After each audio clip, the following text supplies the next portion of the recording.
Sveiki, Zenonas iš Plungės, mažosios bendrijos Iššūkis tau vadovas.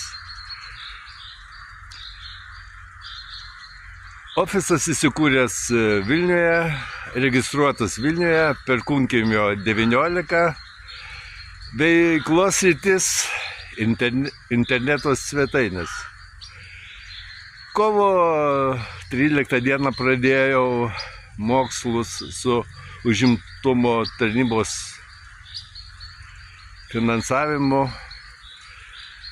Dirbtinis intelektas, tema dirbtinis intelektas ir socialinių tinklų rinkodara.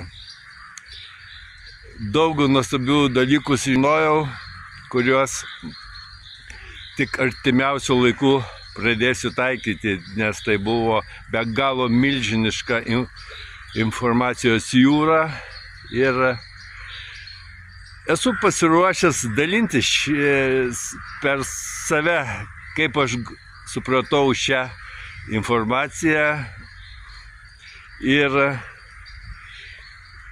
besimokydamas lankau ir lankysiu daugiau kursų, konferencijų, stovyklų. Ir šitą informaciją bus dalinamasi vizualiai, ne už kažko uždaram rate,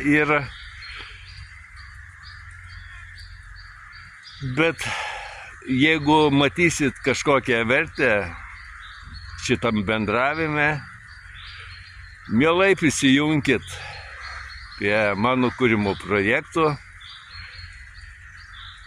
O jeigu šitas pirmasis mano video postas jums patiko ir norėtumėt toliau bendradarbiauti, sužinoti, ką aš čia nuveiksiu toj Plungėj, Lietuvoj, Europai ar pasaulyje, subscribinkit,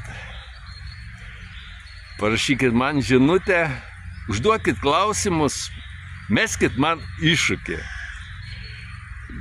Vien tą mano įmonę aš pavadinau Iššūkis tau ir dabar dirbtinis intelektas tiesiog meta man iššūkis kiekvieną dieną. Nuostabios jums savaitės.